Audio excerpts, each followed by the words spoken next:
In a society that appreciates kindness and being nice, it might seem strange not to treat everyone gently. But this story of Buddha's life helps us understand this better. In this video, we will explore the profound teachings of Gautama Buddha and discover why there are times when it is important to move beyond gentleness and take a more sensible approach in life.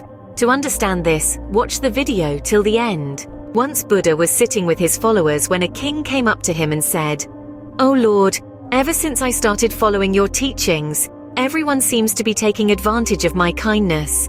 I used to be very cruel before I followed you. I would not hesitate to punish someone to the death sentence. But now I don't feel like punishing anyone. I don't even get angry anymore. I have become kind and I look at everyone with compassion. But people are exploiting my kindness. They are no longer afraid of me. The crime rate in my kingdom is rising, and people feel insecure. Additionally, I am encountering numerous issues in my governance. Please tell me, what should I do now?" Upon hearing this, Buddha smiled and responded, "King, the answer to your question lies within this story. Pay close attention."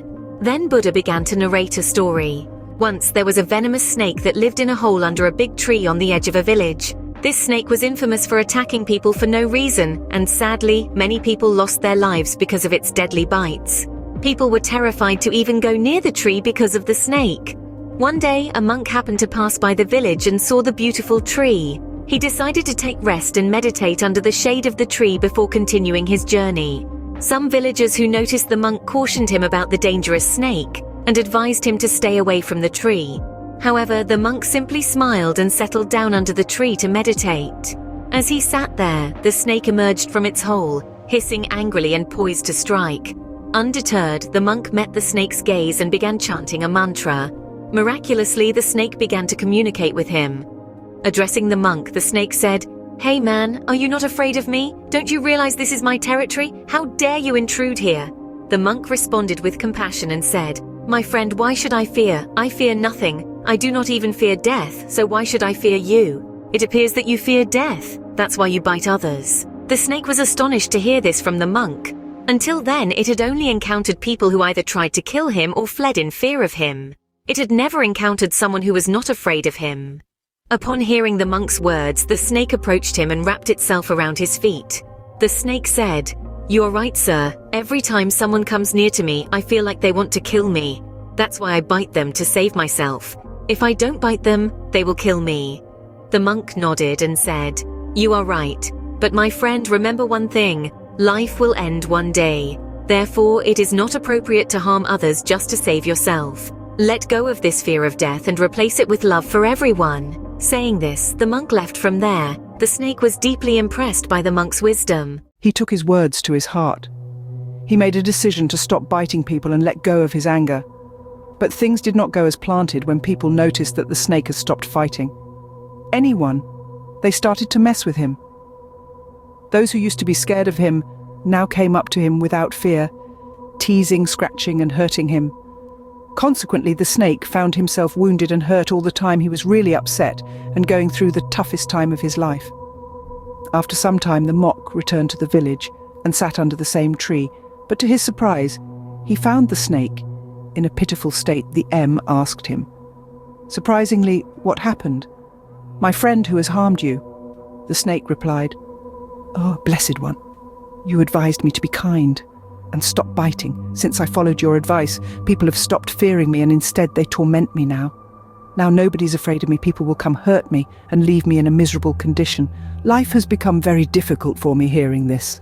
The monk responded, "My friend, it seems you misunderstood my teachings. I told you not to bite others, but I never forbid you from hissing in self-defense." After sharing the story with the king, Buddha asked King, "Have you found the answer to your question? It seems you misunderstood my teachings, much like the snake did. I told you to let go of your cruelty, but I did not mean for you to abandon your responsibilities as a king. If you want to maintain order in your kingdom, then you must be tough enough to punish those who break the law. Your people should respect and fear you, or else crime and chaos will spread in your kingdom. Without a strong leader, neighboring states might even attack your kingdom. You need to be firm on the outside to keep everyone in discipline by enforcing justice. You ensure peace and security within your kingdom, so you should rule with the compassion of a monk inside, but with the authority of a king outside. If we see in our lives, we will find that kindness is a wonderful trait. But being overly kind can make us susceptible to being taken advantage of. When we are too kind or nice to people, they might use our kindness for their own benefits, leaving us feeling used or taken advantage of. Wild kindness is important, but it is equally important to exert ourselves and set boundaries to prevent others from taking advantage of our kindness.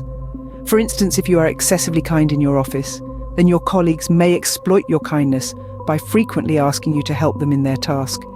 However, when it is their turn to help, they might start making excuses because they believe that even if they don't reciprocate, you will still assist them when they are in need in a relationship. If one partner is always forgiving and accommodating, the other partner might begin to exploit this kindness. They might begin to neglect their responsibilities and take their partner's generosity for granted. They start to expect them to always be understanding and forgiving, without reciprocating in the same manner. Similarly, when you are overly kind, then others may perceive your kindness as a weakness. This can lead them to disrespect you and even abuse you. Can kindness and strength coexist? Can they blend together to form a formidable force that can navigate life's challenges effectively? The teachings of Buddha, dating back to over 2 millennia ago, suggest an affirmative answer. And these teachings hold relevance even today in our modern world where the lines between kindness and weakness often blur. Once upon a time, Buddha was approached by a king who sought his advice on how to rule his kingdom. The king was known for his gentleness, but his subjects were taking advantage of his kind nature. He was in a conundrum, how to remain kind yet strong enough to not be exploited. Buddha, in his infinite wisdom, advised the king, kindness doesn't mean foolishness. You can be kind, but that doesn't mean you should let others exploit you. He went on to explain that setting boundaries and saying no when needed is an act of self-preservation, not a betrayal of kindness. This story, simple yet profound, is an echo of Buddha's teachings that resonate in our modern world. The balance between kindness and strength is a delicate one. It's a dance that requires finesse and understanding. Kindness, in its purest form, is a strength. It has the power to transform lives, heal wounds, and bring about positive changes. Yet there is a danger in being too kind. When kindness is perceived as a weakness, it opens doors to exploitation. This is where strength comes into play. Strength is the fortress that protects kindness. It sets boundaries, says no when required, and ensures that kindness isn't taken for granted. The advice Buddha gave to the king is relevant for all of us today in our modern era. It is crucial to learn from Buddha's teachings. Kindness does not mean foolishness. Therefore, it is essential to exert boundaries and say no when needed to prevent exploitation. By blending kindness with strength, we can navigate life's challenges effectively while safeguarding ourselves from exploitation in a world where not everyone cheers our good intentions. It's a blend that requires wisdom, understanding, and practice. But once mastered, it can lead to a life of harmony, respect, and fulfillment. To summarize, the teachings of Buddha, as exemplified in his advice to the king, remind us of the importance of blending kindness with strength. It's not about choosing one over the other, but rather about harmonizing the two. It's about being kind without being foolish, strong without being harsh. It's about setting boundaries and saying no when necessary, yet doing so with compassion and respect. In a world that often confuses kindness with weakness, let Buddha's teachings serve as a reminder. Kindness, when blended with strength, can be the most powerful tool we have. It's not just about being nice, it's about being wise. And wisdom, as Buddha taught us, is the ultimate strength.